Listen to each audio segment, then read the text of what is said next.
Hello students, good morning. हम लोग matter का चैप्टर कर रहे हैं फिजिक्स में और हमने पिछले वीडियो में मैटर की 5 स्टेजेस के बारे में आपको बताया था। उन 5 स्टेजेस को मैंने बोर्ड पर लिखा है serial wise: Bose-Einstein, solid, liquid, gas और प्लाज्मा स्टेट। इसके अलावा एक फर्मियन स्टेट भी होती है, लेकिन उसकी अभी ज़्यादा एक्सप्लेन नहीं किया गया है उसको। और कुछ लोगों का मानना है, कुछ साइंटिस्ट का मानना है कि जो छठी अवस्था है पदार्थ की, वो बोस-आइंस्टीन अवस्था से ही मिलती जुलती है। इसलिए उस अवस्था को अलग से डिस्कस करना या उसकी स्टडी करने का कोई खास कारण नहीं है। मैटर से कई क्वेश्चन आपकी परीक्षाओं में आते हैं। उन्हीं क्वेश्चंस को देखते हुए मैंने इस मैटर के इस पार्ट को 5 सब पार्ट्स में डिवाइड किया है। 5 स्टेजेस हैं इसकी, जो मैटर की 5 स्टेट्स बन सकती हैं, और उन स्टेट्स से संबंधित जो क्वेश्चंस अराइज होते हैं डिफरेंट एग्जाम्स में, उन क्वेश्चंस को मैंने लिया है। तो आइए शुरू करते हैं। स्टार्टिंग में हम लोग बोस-आइंस्टीन अवस्था के बारे में देखेंगे और इसमें एब्सोल्यूट जीरो टेम्परेचर क्या होता है। जब किसी पदार्थ को ठंडा करते हैं तो उसमें किस प्रकार से चेंजेज आते हैं, उसको हम सबसे पहले समझेंगे। उसके बाद जो मेन टॉपिक है इस वीडियो का, वो इलास्टिसिटी और प्लास्टिसिटी, जो सॉलिड का एक प्रॉपर्टी होती है सॉलिड की, उसको हम समझेंगे। थर्ड वन, नेक्स्ट वीडियो में हम जो लिक्विड की प्रॉपर्टीज हैं, जैसे लिक्विड में प्रेशर होता है, लिक्विड में विस्कोसिटी यानी श्यानता होती है, और सरफेस टेंशन यानी पृष्ठ तनाव होता है। तो इनको हम पूरी तरह से एक्सप्लेन करके डिटेल में समझेंगे। नेक्स्ट, फिर जो गैसेस में प्रेशर होता है, अलग अलग क्षेत्रों में किस प्रकार से प्रेशर अलग अलग काम करता है, हमारी डेली लाइफ को जो एटमॉस्फेरिक प्रेशर है वो कैसे इम्पैक्ट करता है, इसको हम नेक्स्ट वीडियो में देखेंगे। और उसी में हम लास्ट में जो मैटर की प्लाज्मा स्टेट है और उस प्लाज्मा स्टेट में किस प्रकार से न्यू एलिमेंट्स का फॉर्मेशन हो जाता है, नए तत्वों का निर्माण संभव होता है, उसको हम पदार्थ की प्लाज्मा अवस्था में समझेंगे।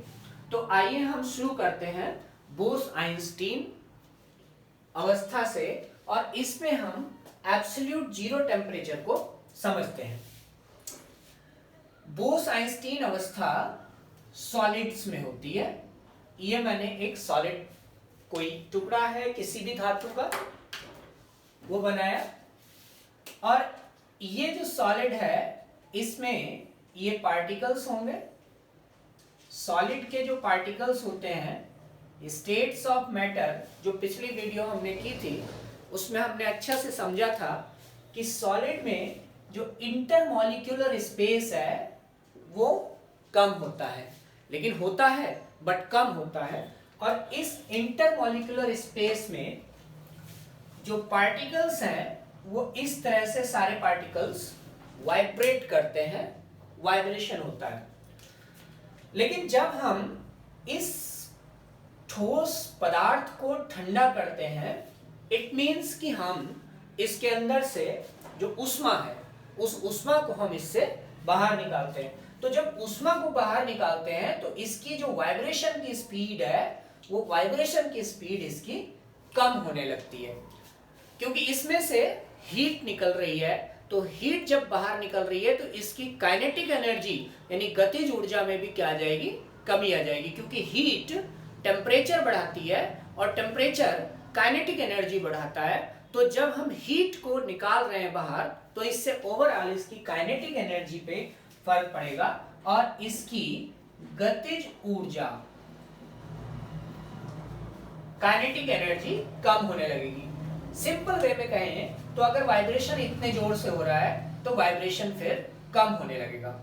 कम होते होते जब इसका टेम्परेचर कम होता चला जाएगा, यानी हम इसमें से हीट बाहर निकलते चले जाएंगे, तो उसके बाद इसमें कई कई एटम्स आपस में सिकुड़ जाते हैं और वो आपस में इकट्ठे हो जाते हैं, एक जगह मिल जाते हैं। यहां पर मैं चित्र बना देता हूं।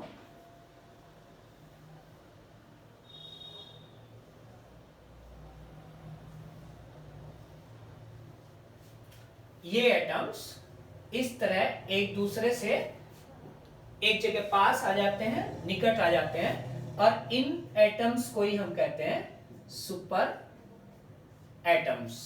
तो ये एटम्स आपस में सिकुड़कर एक दूसरे के साथ मिलकर सुपर एटम्स का निर्माण करने लगते हैं, और सुपर एटम्स की अवस्था को ही मैटर की बोस-आइंस्टीन अवस्था कहते हैं। यद्यपि इन सुपर एटम्स में भी थोड़ा वाइब्रेशन होता है, और अगर इसमें से फिर ऊष्मा यानी हीट को आप बाहर निकालते चले जाएंगे तो एक कंडीशन ऐसी आएगी जब इसकी सारी की सारी हीट बाहर निकल जाएगी, यानी कि जो इसकी गतिज ऊर्जा है, जो काइनेटिक एनर्जी है, वो कितनी हो जाएगी? जीरो हो जाएगी। और काइनेटिक एनर्जी अगर इसकी जीरो हो जाती है, गतिज ऊर्जा जीरो हो जाती है, तो टेम्परेचर भी इसका 0 केल्विन हो जाएगा, और इस अवस्था को ही हम कहते हैं परम शून्य ताप, यानी एब्सोल्यूट जीरो टेम्परेचर की अवस्था। तो ये हमने बोस-आइंस्टीन अवस्था को समझा। अब जो दूसरी चीज या दूसरी स्टेट आती है पदार्थ की, दूसरी स्टेट हम ठोस की देखते हैं। परीक्षाओं में अक्सर इससे क्वेश्चन पूछे जाते हैं। आपको मैं एक एग्जांपल देता हूं। ये मेरे पास मार्कर है और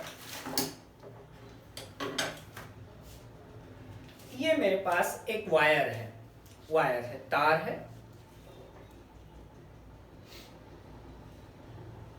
या इसको ले लेते हैं, ये स्केच पेन है, ये मार्कर है, ये स्केच पेन है। मैं मार्कर को मोड़ रहा हूं, मुड़ रहा है लेकिन बहुत कम, जबकि मैं स्केच को मोड़ रहा हूं उतना ही फोर्स लगा के, तो स्केच ज्यादा बेंड हो रहा है। अब आप मुझे ये बताइए कि इन दोनों में से ज्यादा इलास्टिक कौन है? इलास्टिक को हिंदी में कहते हैं प्रत्यास्थ। तो इलास्टिसिटी क्या हो गई? प्रत्यास्थता। इनमें से ज्यादा प्रत्यास्थ कौन है? देखिए, जब सॉलिड्स पे कोई फोर्स लगाई जाती है, ये कोई भी सॉलिड है, सॉलिड माने ठोस है, यहां पर कोई दीवार है, यह इसको रोकने के लिए है, और यहां से आपने इस पर एक फोर्स लगाई। जब यहां से आप इस पर फोर्स लगाएंगे तो ये सॉलिड क्या होगा? थोड़ा सा दबेगा। इसके एग्जांपल में देखें तो ये मुड़ रहा है, लेकिन मैं छोड़ रहा हूं तो वापस अपनी पुरानी शेप को रीगेन कर रहा है। यानी ये पेन क्या कर रहा है? अपनी अवस्था परिवर्तन का विरोध कर रहा है। ठीक है, अवस्था परिवर्तन का विरोध कर रहा है और मुड़ने के बाद वापस अपनी उसी पोजीशन में पहुंच रहा है। तो ये जो फोर्स लगाई है इसको मोड़ने के लिए या फिर इसको दबाने के लिए, ये फोर्स कहलाती है डिफॉर्मिंग फोर्स, यानी विरूपक बल।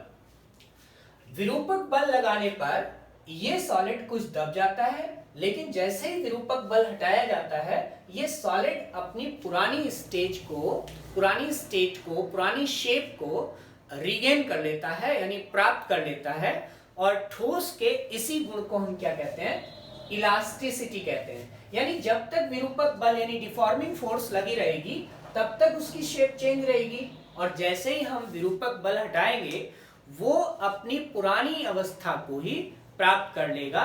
तो पदार्थ के इस गुण को, जिसके द्वारा वो अपनी पुरानी अवस्था को प्राप्त कर लेता है विरूपक बल के हटाने पर, पदार्थ के इसी गुण को क्या कहते हैं? इलास्टिसिटी कहते हैं। अब अगर मैं इन दोनों में पूछूं कि आप इन दोनों में किसको ज्यादा इलास्टिक कहोगे, इसको ज्यादा कहोगे या इसको ज्यादा कहोगे? तो देखिए इसमें ज्यादा इलास्टिक ये है। ज्यादा इलास्टिक ये क्यों है? क्योंकि जब मैंने इसको मोड़ा तो ये थोड़ा मुड़ा, इसने अपनी अवस्था परिवर्तन का क्या किया? विरोध किया। तो अवस्था परिवर्तन का जो जितना ज्यादा विरोध करता है वो उतना ही ज्यादा क्या होता है? इलास्टिक होता है। जैसे अगर इस पेन की जगह आप एज्यूम करिए कि ये मेरे पास स्टील का पेन है, स्टील की रॉड है, और ये पेन मेरे पास सामान्य स्केच पेन है। तो अगर मैं स्टील के पेन को ऐसे मोड़ूंगा तो ये अपनी अवस्था परिवर्तन का क्या कर रहा है? विरोध कर रहा है और अपनी शेप को रिगेन कर रहा है, जैसे ही मैं विरूपक बल हटा रहा हूं। बट ये क्या कर रहा है? ये अपनी अवस्था परिवर्तन का उतना ज्यादा विरोध नहीं कर पा रहा है। तो ज्यादा प्रत्यास्थ यानी इलास्टिक कौन होगा? स्टील का पेन होगा। और कम कौन होगा? रबड़ का पेन होगा। तो स्टील रबड़ की तुलना में ज्यादा इलास्टिक होता है। अब जो मैक्सिमम इलास्टिक पदार्थ होता है वो होता है क्वार्ट्ज।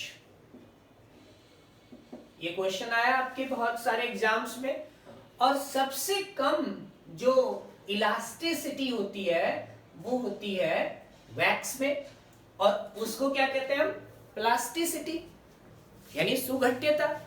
यानी कि जो ठोस होते हैं वो विरूपक बल लगाने पर कुछ तो अपनी अवस्था को रीगेन कर लेते हैं, उनको हम क्या कहते हैं? इलास्टिक। और जो अपनी पुरानी अवस्था को रीगेन नहीं कर पाते हैं उनको हम क्या बोलते हैं? प्लास्टिक। तो ऐसे कौन से पदार्थ हैं जो अपनी पुरानी अवस्था को रीगेन नहीं कर पाते? वो है वैक्स, गीली मिट्टी,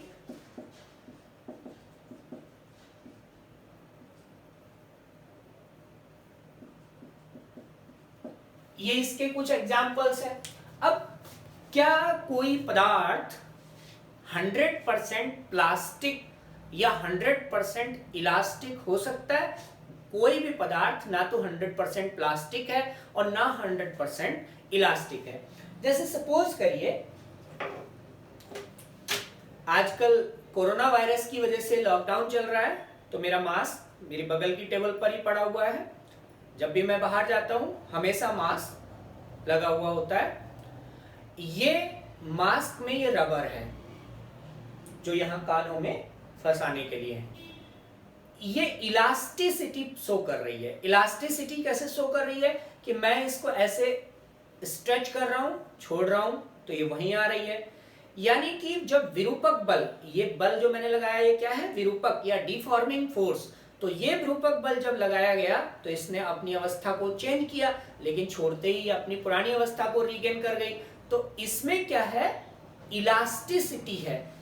लेकिन जब मैं इस रबर का यूज करता ही रहूंगा या लंबे समय तक इसको लगा के रखूंगा, तब ये अपनी पुरानी अवस्था को रीगेन नहीं कर पाएगी और हम कहते हैं इलास्टिक अब क्या हो गई है? ढीली हो गई है। तो ऐसा नहीं है कि वो इलास्टिक एक बार में ढीली होती है, हर बार में थोड़ी थोड़ी इलास्टिक ढीली होती चली जाती है। यानी अगर ये कोई रबर है और मैंने इसको एक बार स्ट्रेच करके और इसको छोड़ा है तो ये अपनी पुरानी अवस्था में 100% नहीं पहुंची है, 0.5% या 0.2% कम पहुंची है अपनी पुरानी अवस्था में। और बार बार जब इसका यूज होता रहेगा तो फिर ये अपनी पुरानी अवस्था से दूर हटती चली जाएगी। कहने का मतलब यह है कि कोई भी वस्तु कंप्लीटली इलास्टिक नहीं होती है। जब आप उस पर कोई विरूपक बल लगाते हो और वो अपनी पुरानी अवस्था में जाती है तो एग्जैक्टली अपनी पुरानी अवस्था में नहीं पहुंच पाती है। दूसरी चीज, क्या कोई भी चीज एब्सोल्यूट प्लास्टिक हो सकती है? तो कोई भी चीज एब्सोल्यूट प्लास्टिक भी नहीं हो सकती। जैसे हमने यहाँ एग्जाम्पल दिए हैं कि मोम और गीली मिट्टी क्या है? प्लास्टिक है। यानी आप इनको अगर हटाते हैं तो ये अपनी पुरानी अवस्था में बिल्कुल भी नहीं जाते। डिफॉर्मिंग बल हटा लेने के बाद भी ये अपनी उसी अवस्था में बने रहते हैं, पुरानी अवस्था में नहीं जाते। लेकिन ये भी सही नहीं है, कुछ ना कुछ ये पुरानी अवस्था की ओर अपना फोर्स जरूर वापस लगाते हैं। यानी कि अपनी पुरानी अवस्था को रीगेन करने की चाहे थोड़ी सी ही लेकिन कोशिश जरूर करते हैं। तो स्टूडेंट्स, आपके परीक्षा में इलास्टिसिटी और प्लास्टिसिटी यानी प्रत्यास्थता और हिंदी में इसको कहते हैं सुघट्यता से संबंधित अगर कोई क्वेश्चन आता है कि तो आप आई होप सो कि आप उसको आसानी से कर देंगे। अच्छा, कुछ पदार्थ ऐसे भी होते हैं जो फोर्स लगाने पर मुड़ते तो नहीं है लेकिन अचानक से टूट जाते हैं, जैसे चॉक। तो चॉक जैसे पदार्थ क्या कहलाते हैं? वो ना तो इलास्टिक होते हैं ना प्लास्टिक होते हैं, बल्कि उनको बोलते हैं भंगुर, ब्रिटल। तो वो थर्ड कैटेगरी है ठोस पदार्थों की, वो थर्ड कैटेगरी है। आई होप कि आपके ये वीडियो अच्छे से समझ में आया होगा। अगर ये वीडियो आपको सही लगा है तो आप प्लीज लाइक करिए और कमेंट बॉक्स में कमेंट करके ये भी बताइए कि मुझे इस टॉपिक में ये चीज की समस्या लगी या ये प्रॉब्लम आ रही है। और अगर आपको सारा वीडियो अच्छे से समझ में आया है तो चैनल को सब्सक्राइब भी करिए। बेल आइकन होता है इसमें, एक बेल आइकन को आप क्लिक कर दीजिए, प्रेस कर दीजिए, ताकि जब भी नई वीडियो आए तो वो आपको उसका नोटिफिकेशन आपके पास पहुंच जाए। तो वीडियो को बहुत अच्छे से देखने के लिए, समझने के लिए थैंक यू सो मच।